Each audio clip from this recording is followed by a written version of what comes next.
Bueno, antes de nada quería deciros que, aunque por mi acento no lo notéis, nací en Triana y vivo en Alcalá de Guadaira. En 2003 más o menos me encontré allí una casa espaciosa, luminosa, en una zona que me gustaba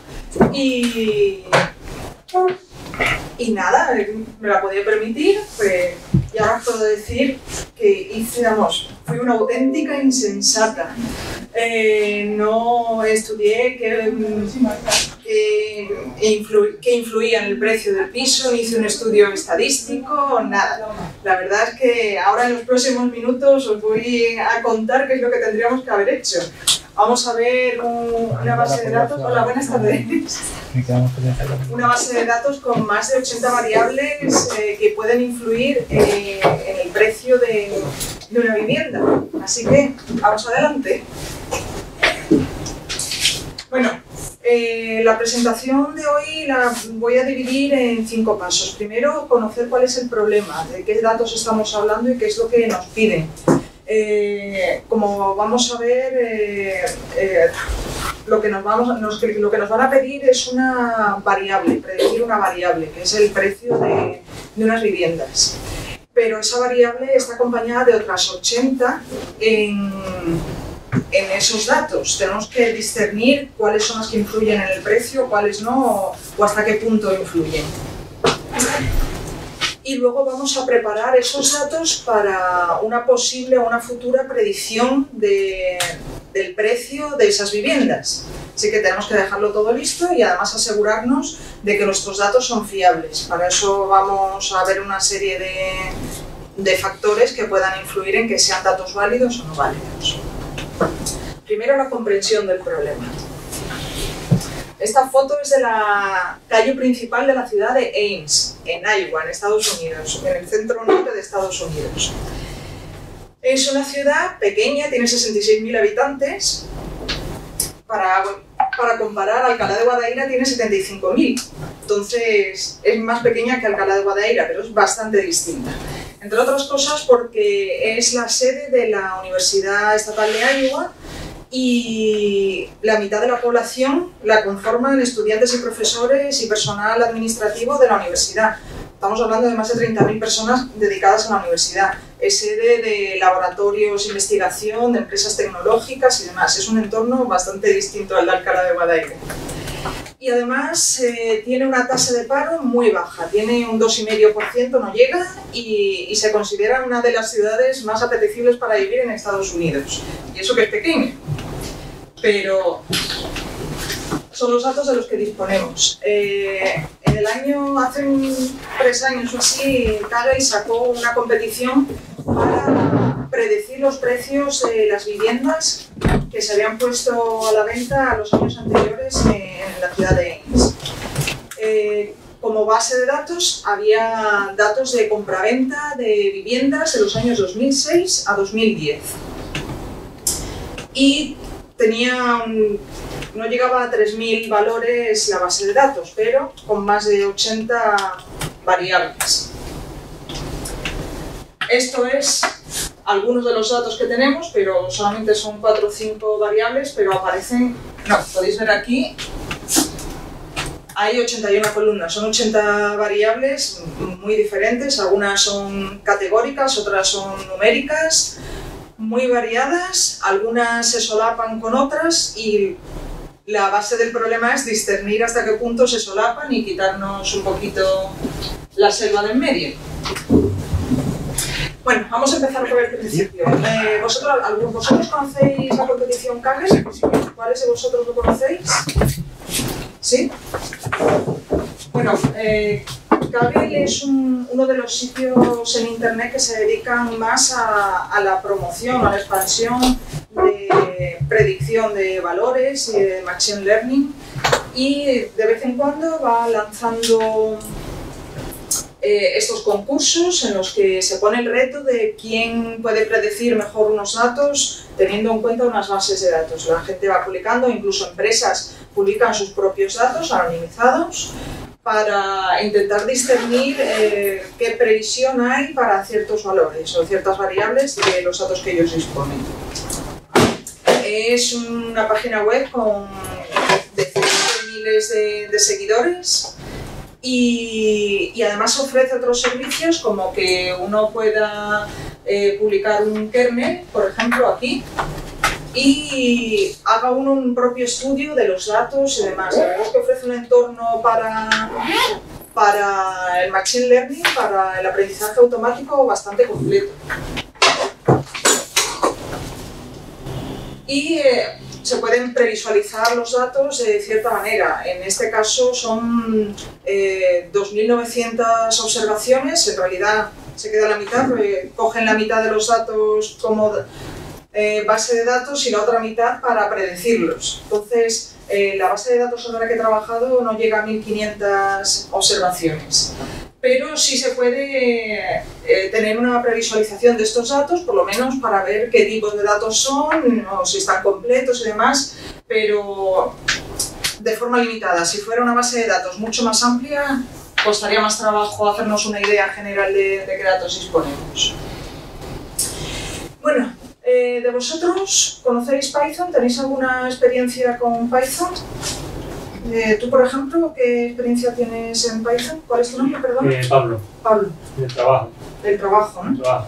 ¿Para Machine Learning o análisis de datos o programación? Tratamiento y análisis de datos, no solo hace modelos de datos. Vale, vale.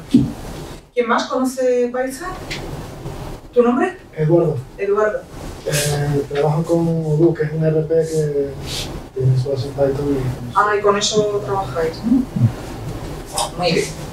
Pues Python es una herramienta es un lenguaje de programación muy empleado, de hecho cada vez se utiliza más y sitios donde se enseña programación como Datacamp, por ejemplo, están reportando que cada vez tienen más demanda para aprender Python.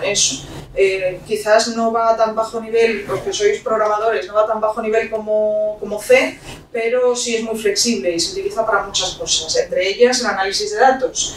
Hay una serie de librerías que están específicamente diseñadas, tienen todas las funciones o muchas funciones para el análisis de datos, para la visualización de datos y para el estudio pues, de matrices, de vectores y demás. Panda, por ejemplo, Pandas y NumPy son para precisamente esos análisis de vectores y matrices y listas de datos. Matplotlib y Seaborn son herramientas gráficas, te permiten graficar los datos y sacar unas visualizaciones bastante interesantes. Y luego Scikit-learn, por ejemplo, es una herramienta de Machine Learning. Tiene librerías, son funciones para Machine Learning. Yo no voy a hacer nada de Machine Learning, salvo el escalado de los datos para poner la media en 0 y la desviación en estándar en 1, pero sí es algo que luego en una fase posterior en Machine Learning se aplicará mucho Scikit-learn porque la verdad es que tiene una colección de funciones imprescindibles para hacer Machine Learning hoy en día.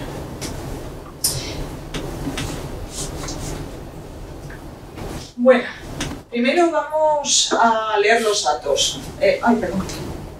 A través leemos el archivo, que es una base de datos en formato CSV, y lo metemos dentro de un data frame, de unos datos que vamos a llamar training. Una falta de originalidad tremenda, pero es lo que hay. Y aquí vamos a echarle un vistazo a las primeras líneas, pues lo mismo que os decía antes, para ver qué tipo de datos hay, para conocernos un poquito mejor. Y ya pasamos a temas más interesantes. En Kaggle, como os decía, lo que se pedía era una predicción de la variable de precios de esas viviendas. Entonces, mi problema a estudiar es principalmente la variable precio de esas viviendas. Y luego vamos a estudiar cómo se relaciona con otras variables, pero principalmente ahora vamos a dedicarnos a una de las variables en concreto. Como vemos, vamos a hacer primero una descripción de esta variable en la que nos encontramos, por ejemplo, que lo que os decía antes, no llegaba a 1500 observaciones, que tiene una media, esto de aquí son dólares, son precios en dólares, entonces son 180.000 dólares de media, pero tiene un mínimo de 34.000 y un máximo de 750.000 dólares, no está mal para una vivienda. Bueno, y aquí algunos cuartiles y demás. Esto es información estadística básica de esa variable. Y aquí ya para empezar a graficar un poquito, para hacer un poquito más atractivos esos datos de los que estábamos hablando, he sacado una distribución de probabilidad de los precios que tienen estas viviendas. Como podemos ver, se trata de una distribución, bueno, que se podría asemejar lejanamente a una distribución normal, pero que tiene una cierta simetría positiva, tiene una cola bastante larga por aquí, por este lado, y luego tiene una serie de piquitos por aquí que nos pueden desvirtuar un poco más adelante el modelo que apliquemos de Machine Learning. Pero ya le pondremos solución a este asunto. Bueno, esto es el diagrama de dispersión. Bueno, os he dicho que la variable, nuestro problema es averiguar o conocer más íntimamente la variable de precio, pero esta variable de precio está acompañada por otras muchas variables. Por intuición me he cogido 4 variables que creo yo que pueden estar más relacionadas con el precio de la vivienda. Una de ellas, por ejemplo, es el área habitable de la vivienda, la superficie habitable, ¿de acuerdo? Entonces la he puesto en relación con el precio y vemos un par de cositas interesantes. La mayoría de los datos se concentran en esta zona más densa de puntos. Lo he puesto aquí en un alfa de 0,5, que es la transparencia de cada uno de los puntos, para que se vea dónde hay más concentración. Entonces, aquí, por ejemplo, está todo clarito, pues hay menos observaciones, pero aquí está la mayoría. Pero luego vemos aquí 2 valores que están muy alejados, son viviendas que tienen más de 5.000 pies cuadrados. 1.000 pies cuadrados vienen a ser unos 92 metros, o sea, redondeando 100 metros. Estamos hablando de casas que tienen más de 500 metros. Es una pasada. Y además, en estos 2 casos, el precio es muy bajo. Para tener una superficie tan grande, no hay demasiada relación entre la superficie y el precio. Así que probablemente estas dos observaciones se traten de outliers, de datos raros. Pueden ser errores, pueden ser datos falseados, a lo mejor donde decían 5.000 querían decir 500 pies cuadrados, cualquier cosa de estas. Luego hay aquí otros 2 que se salen, pero que mantienen un poquito la tendencia. Si veis, esto tiene forma de cono y más o menos está dentro de ese cono.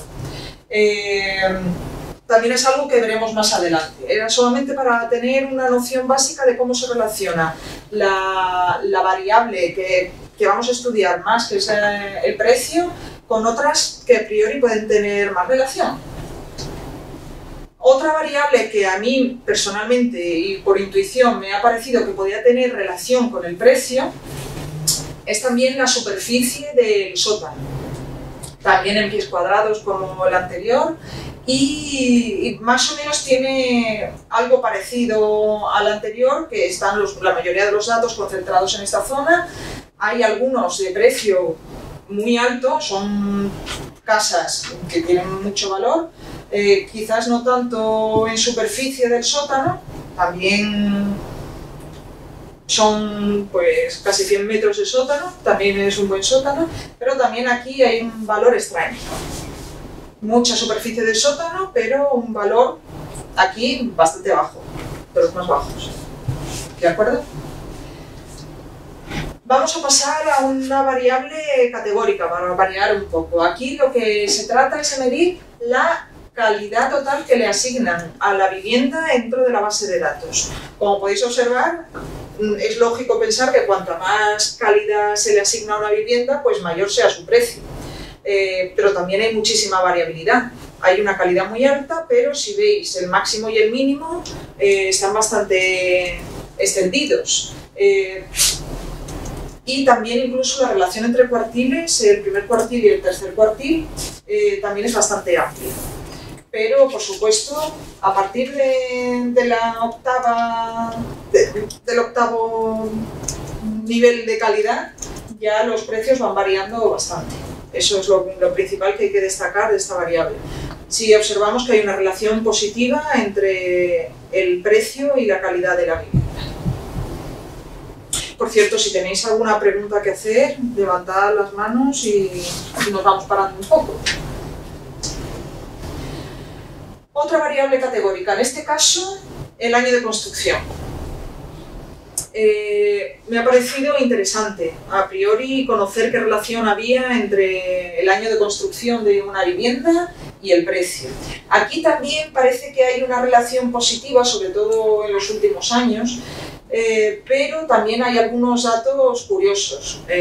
Viviendas muy antiguas, estamos hablando, aquí no se ve bien, pero es del año 1870 y tantos y demás. Tened en cuenta que la ciudad de Ains empezó a construirse a mediados de los años, o sea, del siglo XIX. Muy antiguos no pueden ser las viviendas, pero deben ser viviendas, estas de aquí tienen que ser algo especiales, o mansiones, o sobre todo por el precio, tienen que ser algo fuera de lo normal. Y luego, conforme van aumentando, o siendo más recientes las viviendas, también va aumentando el precio. A lo mejor estas de aquí son viviendas que se consideran más viejas, más desgastadas, o que no tienen las calidades de unas viviendas más modernas, y por eso los precios aquí están más bajitos y el rango de precios también es más estrecho. Bueno, lo que hemos visto ahora de comparar el precio de las viviendas con algunas variables ha sido puramente intuitivo. He querido ver si había alguna relación positiva o no entre esas variables, no entre las variables entre sí, sino con la variable precio, pero ha sido algo por intuición. Ahora vamos a hacer un estudio más sistemático de qué variables son las que tienen más influencia en el precio de las viviendas. Para ello, sobre todo, vamos a basarnos en la correlación. Esta sopa de colores que hay aquí son la correlación entre las distintas variables. Cuanto más clarito sea el color, hay una correlación absoluta, pero esta diagonal de aquí son las variables entre sí. Esas no tienen mucho que ver, pero hay aquí unos cuadraditos más claritos que sí son interesantes. Ahora vamos a pararnos a ver cuáles son esas variables, pero nos van a dar una primera visión de que hay algunas variables que sí tienen bastante correlación entre sí y con la variable precio. De hecho, estas pueden estar incluso demasiado correladas. Podemos hablar de una colinealidad entre las distintas variables. Como vamos a ver, hay distintas variables que hacen referencia quizás a la misma parte de una casa, por ejemplo el garaje o al sótano, que puede haber solapamiento de datos. Si estamos hablando de que un garaje tiene espacio para 3 coches, eso está íntimamente relacionado con la superficie del garaje. Entonces, en realidad es la misma información. Pero lo vamos a ver un poquito mejor, que esto es demasiada información en la misma visualización. Aquí ya nos vamos a parar a ver qué variables, qué correlación tienen las distintas variables con el precio. Entonces, los hemos ordenado además, aquí la variable precio, obviamente la que tiene más correlación es ella consigo misma, pero vemos una serie de variables que sí que están bastante correladas con el precio. Aquí, por ejemplo, vemos la calidad general. No estaba yo demasiado despistada antes cuando me paré a ver la calidad general de la casa. Está bastante, no sé si lo veis bien, quizás los que estáis en el fondo, hasta aquí más o menos hay una correlación alta, de 0,5. Hasta 1 pues, es una correlación interesante. Ya más, por ejemplo, el área habitable, la superficie habitable también es muy alta. Obviamente, cuanta más superficie tenga una vivienda, mayor valor puede tener si tenemos en cuenta otras variables. Pero luego vemos ya las variables que se pueden pisar, por ejemplo, las de los garajes, por ejemplo, o estas de aquí no tienen apenas correlación con el precio. Pero cosas quizás tan tontas como si tiene chimenea, no es que tenga una correlación muy alta, pero parece que influye algo en la vivienda, y que tenga un baño completo, pues a la gente pues parece que le gusta eso de bañarse en su casa, no es una tontería cualquiera, pero bueno, variables, por ejemplo, como la superficie de la primera planta, podemos ver que están bastante correladas con el precio. Pues hemos cogido las variables que hemos visto que tenían mayor correlación con el precio y las hemos estudiado entre sí. Aquí vais a ver dos tipos de datos. Bueno, aquí tenemos los diagramas de las distribuciones de probabilidad, pero los gráficos de dispersión los vamos a ver de dos tipos. Unos que están compuestos a base de barritas o de líneas, son variables categóricas. Pues la calidad, si tiene o no tiene chimenea, son ese tipo de datos. Y luego los que forman una distribución pues, de puntos, ya son las variables numéricas. Ahí ya cualquier valor dentro de su rango es apropiado. Bueno, no hay que olvidar que este análisis de datos tiene una finalidad, que es aplicarlo luego a una predicción de precios, con lo cual hay que dejar los datos preparados para que luego en un proceso posterior de Machine Learning se puedan obtener resultados. Pero claro, para eso hay que tener claro que los datos faltantes o los datos que se salgan de rango demasiado pueden influir luego negativamente, incluso que no se pueda llegar a realizar una predicción de precios. Entonces vamos a dejar esos datos de una manera adecuada. Los datos faltantes. Hay que tener cuidado en el tratamiento de los MISE, porque si los eliminamos directamente estamos perdiendo información. Si lo que hacemos, podemos por ejemplo aplicar una media de esos valores, pues también podemos estar llevando la predicción hacia un sitio que no debería ir. Podemos estar falseando datos. Hay que tener cuidado con el tratamiento. De todas maneras, vamos a ver cuáles son los datos que faltan. Aquí he sacado, por ejemplo, en orden descendente los datos que faltan de cada una de las variables. Aquí vemos datos, por ejemplo, de la calidad de la piscina, pues que faltan casi todos los datos. Aquí, como diría Grayson en CSI, no solamente hay que prestar atención a lo que hay, sino también a lo que no hay. ¿Por qué faltan casi todos los datos de la calidad de una piscina? Buenísimo. Hemos visto antes la localización de la ciudad de Ames. Estamos hablando centro-norte de Estados Unidos, donde la mitad del año el valor máximo se aproxima a 0 grados y en verano como máximo llegan a 28. Una piscina a priori quizás no sea tan importante en el valor de una casa. Por eso no es de extrañar que falten casi todos los datos, que probablemente esas casas, la mayoría, no tengan piscina. Con eso no quiere decir que haya una correlación negativa si tiene una casa una piscina. A lo mejor se trata de una piscina cubierta climatizada y es fantástica. Pero también hemos dicho que es una ciudad universitaria. Quizás la ciudad tenga piscinas, la universidad tenga piscinas a disposición pues, de estudiantes y profesores o incluso de la ciudad en general. ¿Para qué van a tener una piscina propia que no van a poder utilizar la mayor parte del año pudiendo ir a una piscina pública o de la universidad? Pues eso hay que tenerlo en cuenta.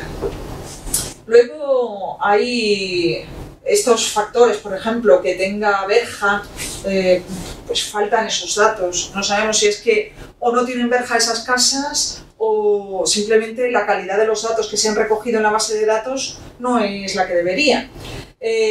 La calidad de la chimenea. Puedes recoger que tenga o no chimenea, pero ¿cómo ves tú la calidad de una chimenea? No sé, es algo bastante subjetivo. Y luego hay una serie de variables, como son estas de garaje que hay aquí, lo que os he comentado antes, que se pueden pisar esos datos. Estamos hablando a lo mejor de una colinealidad que si tienes todos esos datos en cuenta puedes estar también falseando datos, puedes darle una importancia a unos datos que en realidad ya están tomados en cuenta con otra variable. Habrá que hacerse cargo de eso. Además, si os dais cuenta, faltan el mismo número de observaciones en ese tipo de variables. Será por algo. También pasa lo mismo en el sótano. Son básicamente los mismos datos los que faltan dentro de ese tipo de variables. Pues, para simplificar, lo que voy a hacer, el tratamiento que le voy a aplicar es eliminar todas las variables que tengan más de un 15% de datos faltantes. Con lo cual nos vamos a quitar todas estas. También voy a quitarme de encima estas del sótano porque voy a tener en cuenta el tamaño del sótano.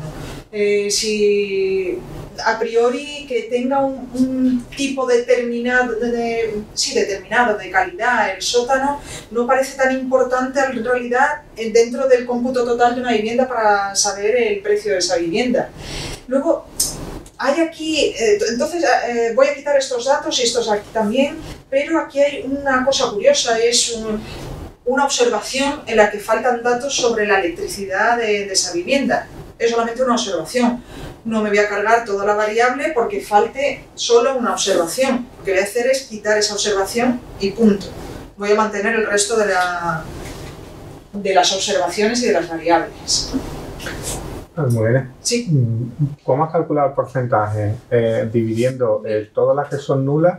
La suma entre el número total. Número total. De las que es nulo. Del número total de nulas. Exacto. Y luego lo ordenado en orden descendente. Yo de todas maneras, a través de la página de Mita voy a colgar los enlaces tanto a la presentación como al cuaderno donde están metidas todas las celdas de programación para que vosotros mismos juguéis y podáis hacer todos los cambios en visualizaciones o incluso en el tratamiento de los datos. Porque otra cosa que se puede hacer, por ejemplo, es estos aquí, pues contar la media, por ejemplo, de la calidad de los terminados. Pues a lo mejor es interesante. Aunque esto, por ejemplo, es tipo de acabado de un sótano. A lo mejor está acabado o semiacabado, o no está acabado en absoluto. Entonces tiene solamente 3 categorías. Si le pones una cuarta categoría de no hay datos, pues también se podría hacer. Entonces os voy a dejar en la programación de este estudio para que vosotros mismos podáis, a los que tengan algún conocimiento de esto, simplemente por introduciros en este mundillo, para que podáis jugar un poco. Sí, le estoy dando vuelta. Entonces sí. Es sobre el total de los datos que hay sobre esa característica, sobre la calidad de la piscina, sobre... Sí. Exactamente, ¿no? Aquí ahí hay realiza un conteo de cuáles son nulos y el 99% son faltantes. Es esto de aquí. Que es el percent que ves aquí, es esto de aquí. ¿De acuerdo? Vale. Sí. Lo que está diciendo es que de las 1480 observaciones, 1453 para pool UC son nulas. Son nulas. O sea, el 99%. Que faltan el 99% de los datos. Prácticamente en las 1453. No. Creo que eran 1492 observaciones, pues casi todas, básicamente. Hay unas poquitas que no son nulas. Vale. Que lo mismo ya os digo, a lo mejor no es que no tenga piscina, es que a lo mejor no se ha notado la calidad de la piscina, que es de lo que se está hablando, o simplemente la persona o el organismo que hizo este listado pues no lo hizo del todo bien, o se han perdido datos por el camino. Pero claro, nosotros luego tenemos que poder hacer unas predicciones adecuadas. Si esto tengo casi un 100% de datos faltantes, me va a afectar luego a la calidad de la predicción.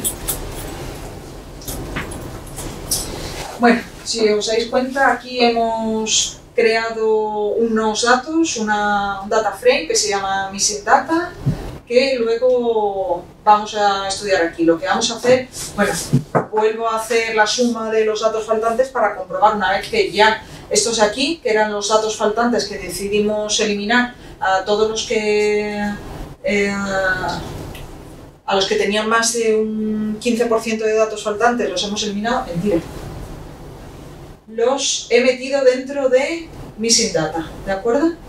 Entonces, todos los valores que están metidos en la colección Missing Data los elimino.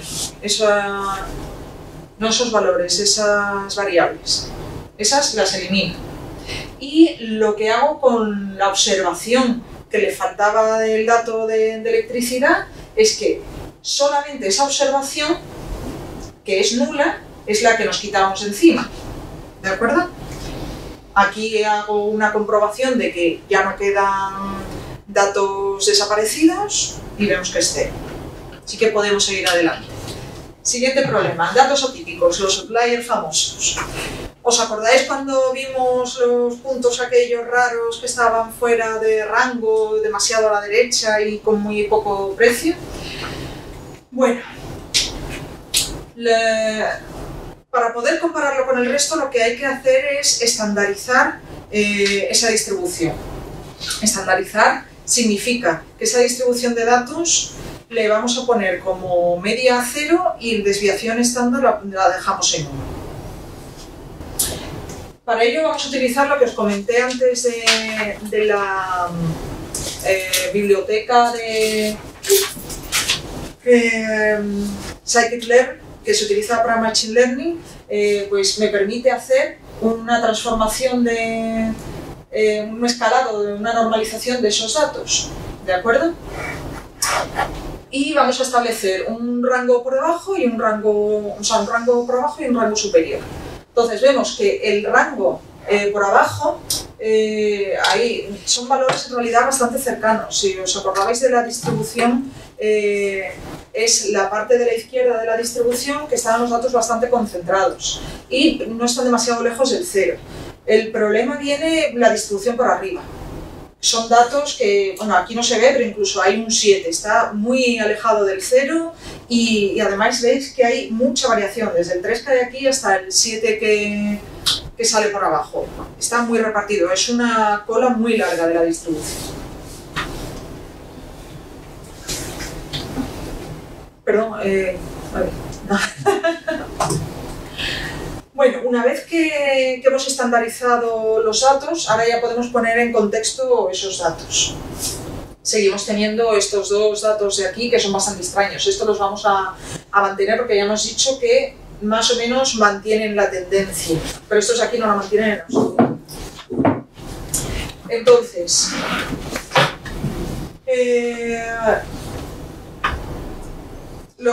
lo único que hemos hecho aquí ha sido eliminar directamente esos dos datos. Aquí están identificados, los hemos localizado directamente en el CSV y los hemos eliminado.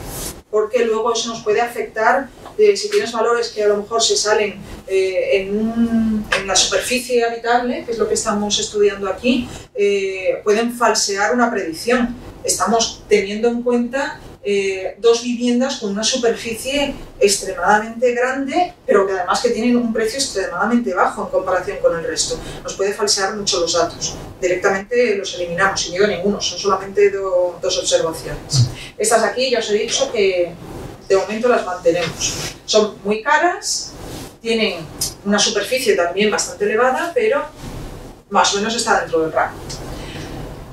Lo mismo pasa con, bueno, lo mismo no, con la superficie del sótano.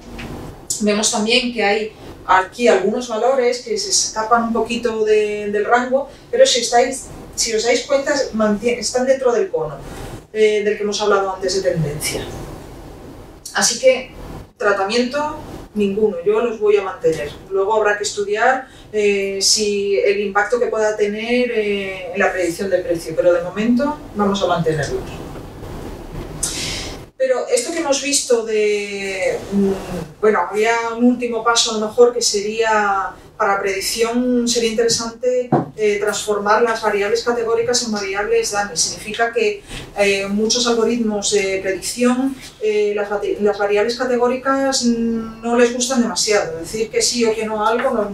Entonces lo que se hace es que se le da un valor numérico a algo.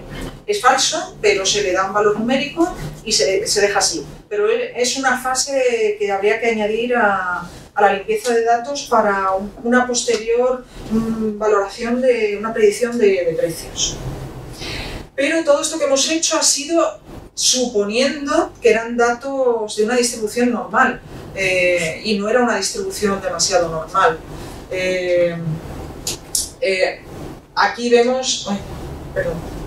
Aquí vemos, por ejemplo, la línea azul es la distribución del precio.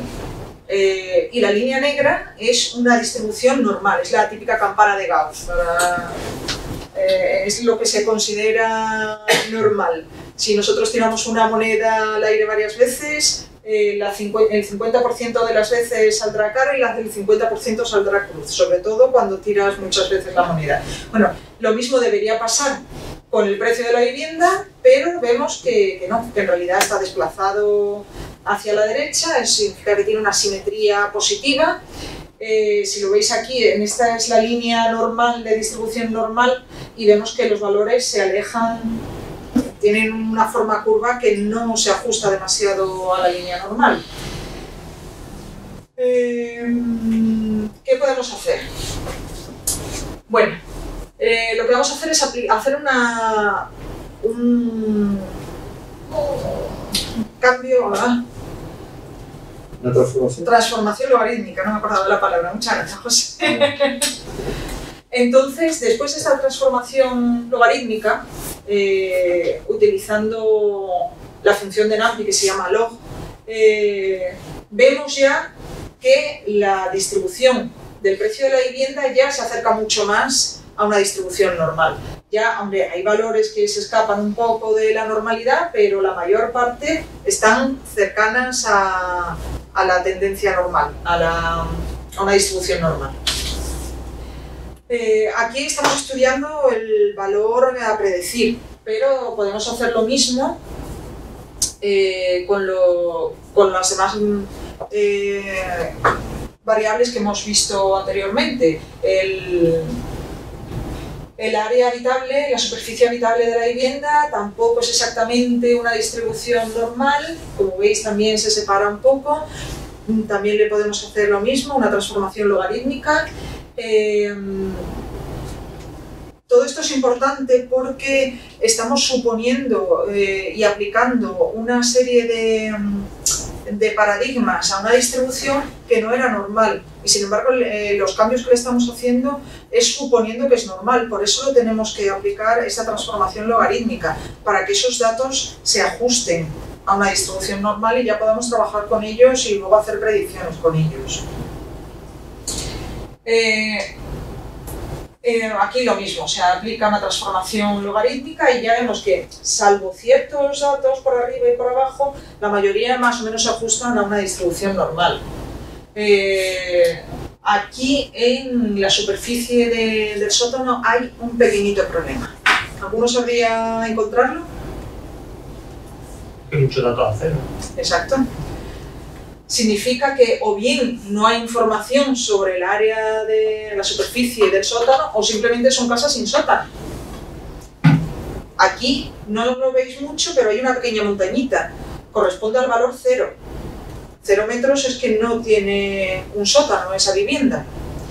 El problema de esto que no se puede aplicar una transformación logarítmica con tantos valores a 0.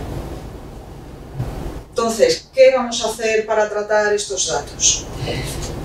Lo que vamos a hacer es, bueno, es importante saber si una casa tiene sótano o no. No vamos a tirar los datos que sean iguales a 0. Lo único que podemos hacer, o creo, lo que yo he visto que se puede hacer es crear otra variable. Teníamos pocas con 80, pues vamos a crear la número 81 y es una variable categórica en la que digamos si tiene o no tiene sótano. ¿De acuerdo? Entonces, creamos esa variable y Y el resto, todas las que son superiores a 0, sí le podemos aplicar ya la transformación logarítmica, que es lo que hacemos en el siguiente paso. Aquí está la nueva variable, tiene sótano. Bueno, pues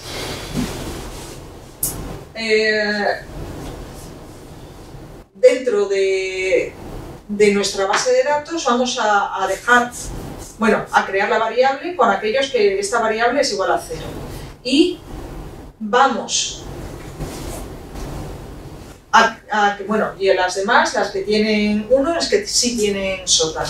Con lo cual, ahora vamos a aplicar la transformación logarítmica sobre aquellas que tienen sótano y el valor es igual a 1. El resto no les vamos a aplicar la transformación logarítmica.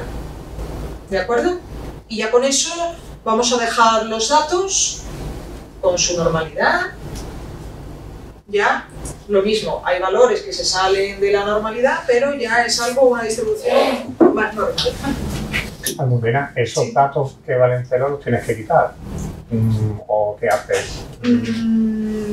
Lo pones cada vez, vas repitiendo ese paso en los siguientes. Pero no los puedes quitar porque esas observaciones tienen otros datos.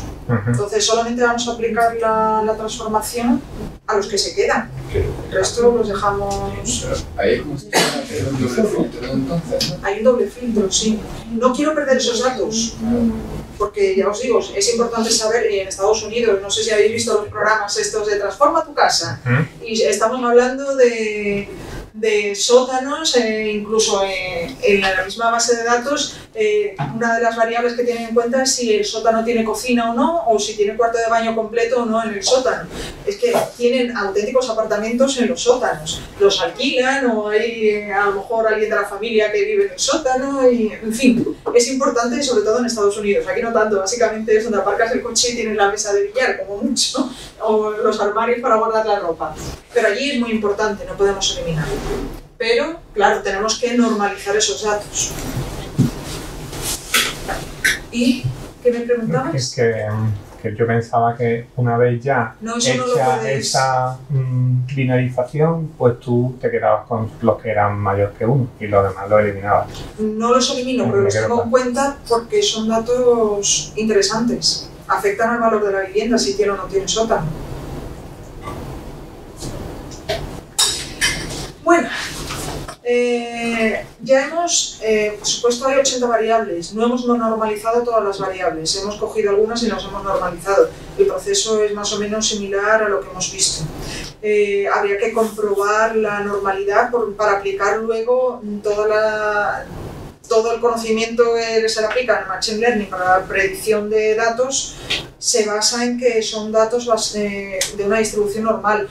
Otra opción más avanzada quizás sería averiguar si la distribución de datos de las viviendas se corresponde con algún otro tipo de distribución.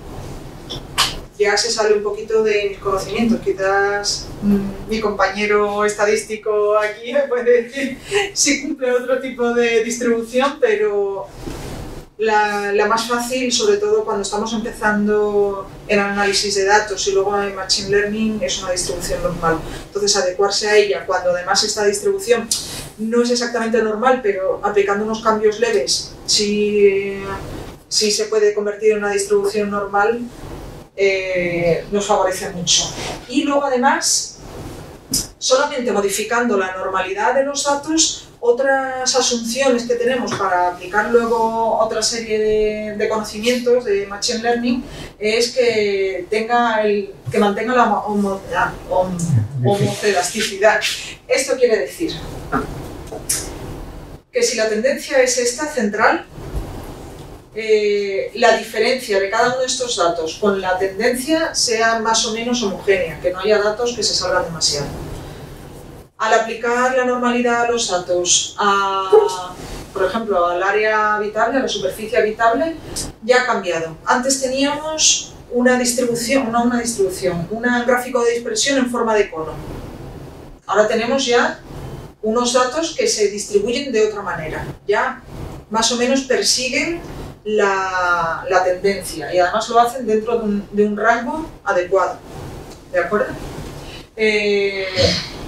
Aquí pasa lo mismo también, con el área del sótano, dentro de lo que podría ser la tendencia dentro del área del sótano, la mayoría de los valores están dentro de ese punto, y además lo hace de forma homogénea a lo largo de la tendencia.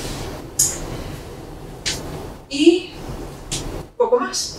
Si tenéis alguna pregunta, este es el momento de hacerlo. Os insulto luego más tarde. Todo esto hay que tener en cuenta que el análisis previo de datos es una fase muy importante dentro del Machine Learning, de la inteligencia artificial, porque hay que dejar los datos preparados, listos para esa fase posterior.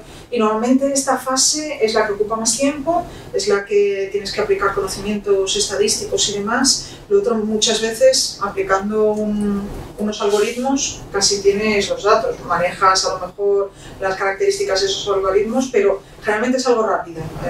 Si tienes mucho conocimiento de la industria, del sector, se puede hacer más o menos fácilmente. Esta es la fase que más tiempo se lleva.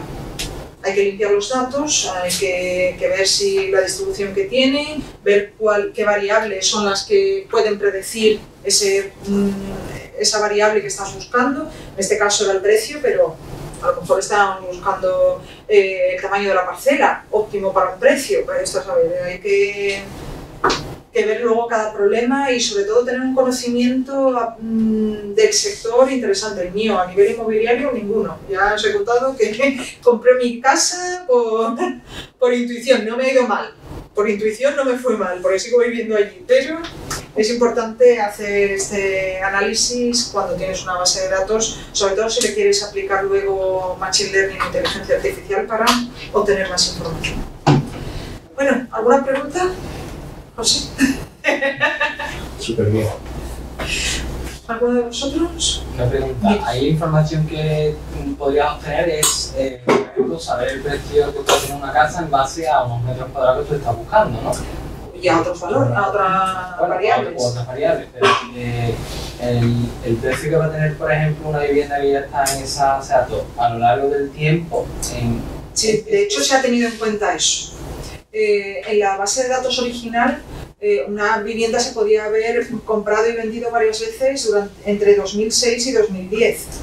¿Estaría repetida en la base de datos? No, se ha tenido cuidado para que las mismas viviendas que tenían una identificación única no aparecieran varias veces en la misma base de datos. Se ha tenido en cuenta solamente el valor de la última compraventa. ¿Y cómo puedes predecir entonces el valor futuro si no tiene valores de...? Para no repetirlo, porque si una vivienda aparece 5 veces en la misma base de datos ya estaríamos llevando la predicción hacia una vivienda en concreto, básicamente, porque estás repitiendo los datos ahí. Tú lo que vas a predecir son el valor de otras viviendas. Tú, cuando aplicas luego algoritmos de Machine Learning, una de las cosas con las que hay que tener cuidado es no aplicar esos algoritmos de predicción sobre la base de datos que has entrenado, con la que has entrenado, porque si no estarías falseando esos datos. Entonces, por eso se tiene especial cuidado para que las mismas viviendas no entren varias veces dentro de la base de datos. Porque ya te digo, si aparecen 3 veces, ya estás mandando la predicción hacia una dirección. ¿De acuerdo? ¿Alguna pregunta más? Pues eso ha sido todo. Pues muchas gracias por vuestra asistencia, por haber venido aquí en un día de calor.